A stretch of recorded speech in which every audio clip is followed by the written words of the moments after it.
Greetings, greetings, greetings. Today is June 6, 2019, and the title of this teaching is Jesus is not the name of the Son, logically, all right? And so one of the things that I found as I've come on and into this walk is how to logically conclude certain aspects of reality, right? So one of the things that we talked about on yesterday, when you connect logic to reality, it reveals the truth and eliminates debate. And that principle can be applied into just about every aspect of reality. When you connect the logic of what you're being told to the physical reality of what you can see, it will reveal the truth about the situation and eliminate all debates concerning the matter. And so another thing that I want to lay a foundation of is cognitive dissonance. Cognitive dissonance is that thing, it's when two competing realities come and butt each other and meet at the ram's horns, if you will, when you have this reality and that reality, and they're in competition, and then your mind has to decide. That decision process creates a stress. And so today, for those who are not here but are seeing this teaching and this message, may find themselves at a moment of having cognitive dissonance where you have been taught and indoctrinated into a thing versus the reality of what that thing actually is. And so, and for some, this may be a hard teaching. And so one of the things that I want to first bring out is the letter J. The letter J was created in 1524 by this gentleman named Gian Giorgio Trezino. And so if we look at, again, the logic of the situation, logically we can know that the name of the Mashiach is not Jesus, because the letter J was created 1524, and the Son walked in the earth and was manifested into the earth over 2,000 some odd years ago.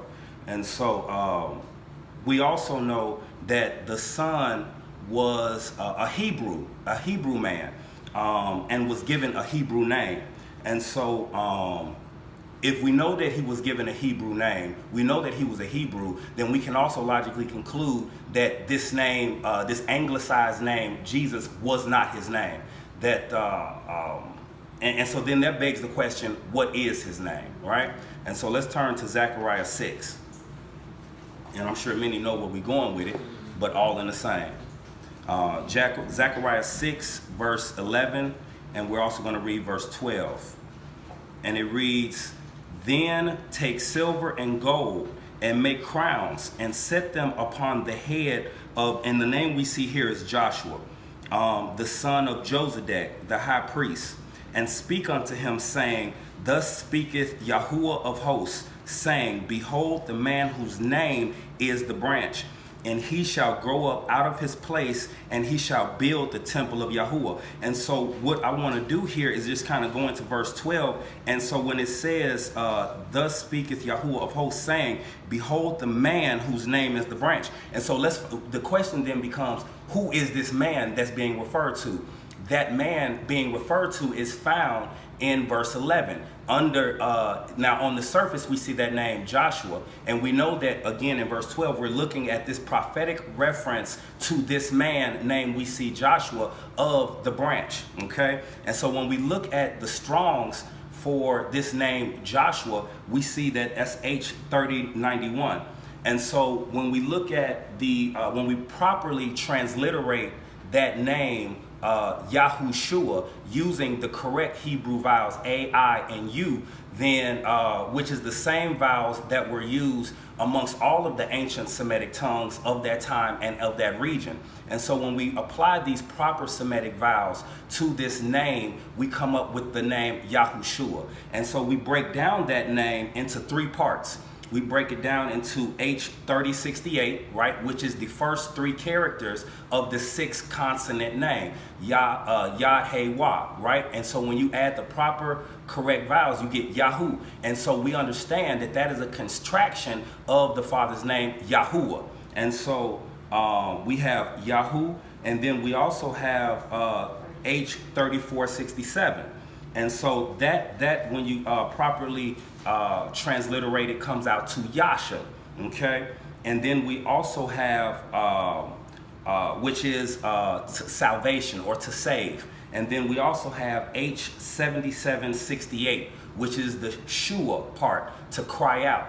And so these three components make up the Son's name, make up this name Yahuwshuwa.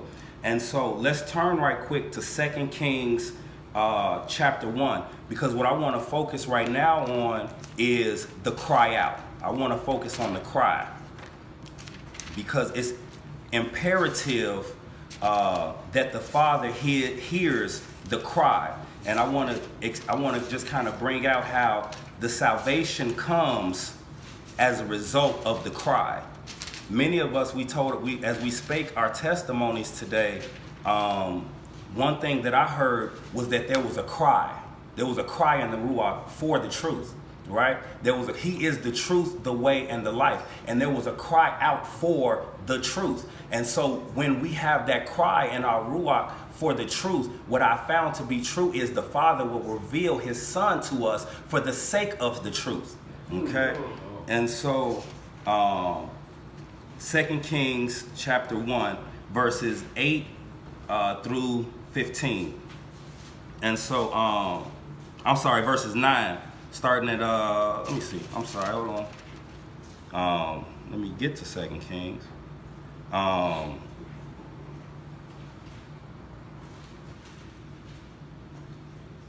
2 Kings chapter 1, verses 9. Then the king sent unto him a captain of 50 with his 50. And he went up to him, and behold, he sat on the top of an hill. And he spake unto him, Thou man of Elohim, the king hath said, Come down. And we know here that we're speaking of, and I'll read verse 8 right quick. And they answered him, he was an hairy man, and girt with a girdle of leather about his loins. And he said, It is Elijah the Tishbite. I just wanted to bring out how we're dealing with who this man is on this hill, being referred to as the man of Elohim. We're talking about Elijah the Tishbite. And so he says, and in the end part of verse 9, Thou man of Elohim, the king hath said, Come down. And let's read what happens in verse 10. And Elijah answered and said to the captain of 50, If I be a man of Elohim, let fire come down from heaven and consume thee and thy 50. And what happens? There came down fire from the Shammah and consumed him and his 50. And again, also, he sent unto him another captain, and we're talking about the king who sent. Again, he sent unto him another captain of 50 with his 50. And he answered unto him, O man of Elohim, thus hath the king said, Come down quickly.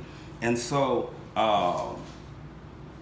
what happens here? And Elijah answered and said unto them, If I be a man of Elohim, let fire come down from heaven and consume thee and thy 50. And the fire of Elohim came down from Shammah and consumed him and his 50. Let's turn, we're going to come back, but let's turn real quick to Proverbs 16 and 5. Right? Because what we've seen in these two instances, Proverbs 16 and 5 really just kind of break it down a bit. So Proverbs 16, verse 5. Everyone that is proud in heart is an abomination to Yahuwah. Though hand join in hand, he shall not be unpunished. And so what we saw with the first captain of 50, right? What we seen from the king was pride. He is a man going and sending out his captain and his captain of 50 in pride. Man of Elohim, come down. That was a command. Come down and come speak to the king. The second captain, come down, right? And so what we're looking at is pride, and pride shall not be unpunished. And so let's go back to 2 Kings chapter 1 and verse 13. And he sent again a captain of And he sent again a captain of the third 50 with his 50. And the third captain of 50 went up and came, and what did he do? He fell on his knees before Elijah. He humbled himself, right? He came in humility. He saw what happened to the previous captains, and so he began to cry, right? He had this cry. He had a cry of humility about himself, and say, after falling on his knees before Elijah and besought him and said unto him, O man of, and you can just imagine him, just pleading with his whole entire life. O man of Elohim, I pray thee, said unto him, let my life and the life of these 50 thy servants be precious in thy sight. Behold, there came fire from Shammah and burnt up the 2 captains of the former 50s with their 50s. Therefore, let my life now be precious in thy sight. And the Malach of Yahuwah said unto Elijah, go down with him, be not afraid of him. And he arose and went down with him unto the king. And so again, what we see is this cry that entreated the master, that entreated Yahuwah, and which caused the Malach of Yahuwah to then go. Our humility releases, and our cry releases the Father to then move on our behalf. And so now we come back to this Jesus. Right? And much can be said regarding this false name. Namely, if you go and try to find what the actual meaning of Jesus is, you won't actually come up with a meaning. What it will do is direct you to another name, and which will direct you to another name. And so it will, like I say, it literally means nothing. And what it does is it points us to a Greek name, right? Which then points us to, it points us to a Latin name, which then points us to a Greek name, which then points us to the wrong Hebrew name, right? And so when we break this name and we follow this pattern, we get Jesus, this anglicized name in the English language, that then points us to Jesus, right? Which points us to Jesus, and which then points us to Yeshua. And so all of these are false names. And when we look at the Strongs for Jesus, this G2424, it itself points us back to 3091, which is Yahushua. And so every Hebrew name, what we must understand is that every Hebrew name has in itself a meaning, which is connected with that child's purpose. And so what we don't have in this name Jesus is a meaning. It is not connected to a purpose other than to deceive the masses. And so names lay the foundations of a person's character, right? They are important. That's why it's important for us to name our children properly with the name of that is given to us, because our names help to lay the foundations of our character. I guarantee that if any one of us goes and looks at the meaning of what our name actually is, it will reveal some aspect of our purpose, because our names, think about it, it's what you're perpetually being called. If someone calls you stupid, you will internalize that thing. That you'll create a framework for the reality of that life before you. And so in the same way, your name helps to create the framework for your understanding moving forward. And so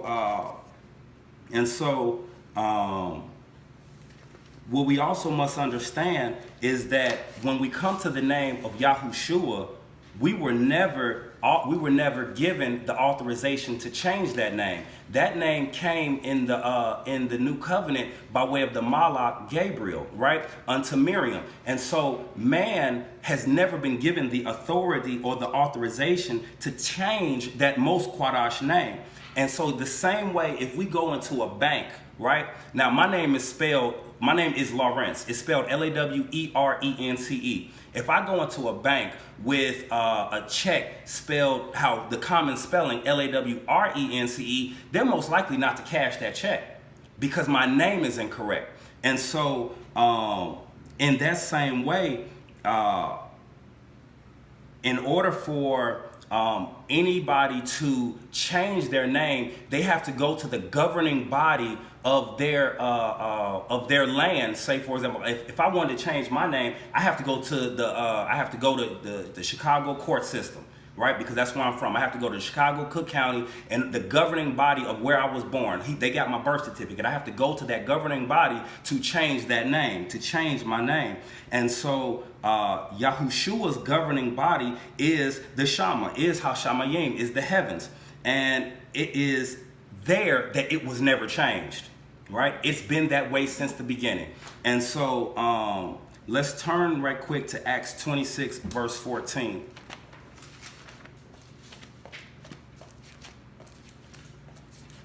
And in Acts, we're going to let the Master himself display his name. And so it reads, "And when we were all fallen to the earth, I heard a voice speaking unto me and saying in the Hebrew tongue, Shaul, Shaul, why persecutest thou me? It is hard for thee to kick against the pricks. And I said, who art thou, Master? And he said," now again, we see this false name.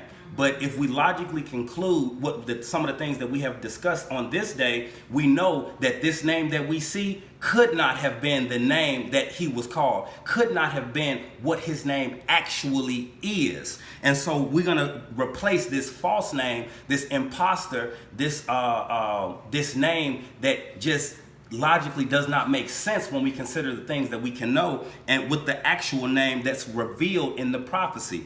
And it says, "I am Yahuwshuwa, whom thou persecutest." And so we see these in red letters. We also know that this is the very thing that the Master himself referred to himself. This is his name that he said out of his own mouth.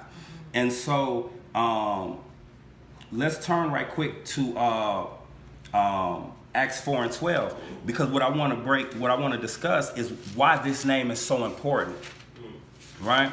And so I was on a conversation with a couple of guys who wanted to really bring out how Acts 4 and 12, and I'll read it right quick. It reads, "Neither is there salvation in any other, for there is none other name under heaven given among men whereby we must be saved." I was on a telephone call with two guys who wanted to explain away the reality that we see here, referring to a name, and explain it away into the authority of the name. And we understand that you can't just speak on the name and expect to make it into the kingdom, but you can't. But yes, you need the character. I get it. For there are, I did this in your name and I did that in your name. But the Master say, "Depart from me, I never knew you, you worker of iniquity." We understand that we need to come in his character. But this right here is referring to a particular name, and we can't excuse that away with the authority of what the name is. And so the reason why I say this is important is because this is the way of salvation. Yahushua is the way of salvation. And so any other name that is not Yahushua will not give you the authority to enter into the Shama. It will not give you the authority to enter into the kingdom, because what we have before us is a name that provides us the revelation to be able to receive the salvation of Yahushua. And so let's turn right quick to Philippians 2, verse 9. And so what they tried to do was their best and explain away, like I say, the name. But what we have in Philippians 2 is, and we're going to, chapter 2, verse 9. What we have there is an understanding. It says, "Wherefore Elohim hath highly exalted him, and giving him" what? "A name which is above every name." And so if we again go back to logical understanding, we can logically conclude that this name that is exalted, this name that is above every name, is not Jesus. It's not any other name but the name that's revealed in the prophetic references to the Son, which is Yahuwshuwa Ha'Mashiyach. And so let's turn to Luke verse 24 and 47. right? So Luke verse 24 and 47. And it reads, and that repentance and remission of sins should be preached in his name among all nations, beginning at Jerusalem. And so this is the way that the master has laid out for repentance and remission of sin. It's through his name. And yes, again, we understand that we need to come in the fullness of the Ruach, but we also must understand that apart from the name, we are but nothing but thieves and robbers, right? Because we have to come in his name. And so let's go back to Acts 4. Let's go back to Acts 4, and I'll be closing up soon. And it reads, and beholding... Acts 4 what? Acts 4 verse 14 through 18. Okay. And it reads, and beholding the man which was healed standing with him, they could say nothing against it. But when they had commanded them to go aside out of the council, they conferred amongst themselves, saying, what shall we do with these men? For that indeed a notable miracle hath been done by them is manifest to all them that dwell in Jerusalem, and we cannot deny it. But that it spread no further among the people, let us straitly threaten them that speak henceforth to no man in this name. And so and verse 18, and they called them and commanded them not to speak at all, nor teach in the name of Yahuwshuwa. And so what we're bringing out right here is the way that the enemy has sent forth the miseducation. The reason for that is because we understand that there is power in that name. And so the lack of the usage of that particular name will diminish our ability to do what we just read, to do these mighty miracles, because we're not doing it in his name. And so what was commanded is that that these men who were doing such things ought not to go and preach and teach in his name. And that's for the sole purpose of causing us to lose power here in this realm. And so this is the same, like I said, and this is the same spirit that exists today in the religious leaders of our time. Religion teaches us what our fathers were taught, right? But not why they were taught it. And so that's important. We need to move beyond all what we were necessarily taught and understand why we need to learn it in the first place. And let's turn last scripture to Jeremiah 16. Jeremiah 16 verse 19 through 21. And it reads, O Yahuwah, my strength and my fortress, and my refuge in the day of affliction. The Gentiles shall come unto thee from the ends of the earth, and shall say, surely our fathers have inherited lies, vanity, and things wherein there is no profit. Shall a man make Elohim unto himself, and there were no Elohim? Therefore, behold, I will thence cause them to know. I will cause them to know mine hand and my might, and they shall know my name is Yahuwah. And so, again, what we have inherited for such a long time is lies. What we have inherited from these scholars, even as we read this Quadash word, we have wicked scholars who have penned in a false name and thereby caused us to inherit lies. But what's happened in these last days is that the Father is waking his people up. Right? Let's just go right quick to Zephaniah 3. Let's go right quick to Zephaniah 3, because the Father in these days is waking his people up to know his name, that we should call upon the true name of the Father and the true name of the Son, and like we talked about, be the light in this earth. So verse 9, for then will I turn to the people a pure language, and they shall call upon the name of Yahuwah to serve him with one consent.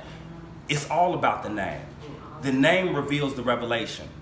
And the name, and through his name, gives us the authority with the Ruach, walking in his way, walking in his light, that will enable us to not just us wake up, because it's never just for us, but not just for us to wake up, but provide for ourselves and others a way of entrance. He said he is the door, right? No man cometh unto the Father but by him. And so his name is Yahuwshuwa, and we too operate in him as he in us. And so we then too become a way for people to know who the Father is through his son, Yahuwshuwa. Aman and Salah.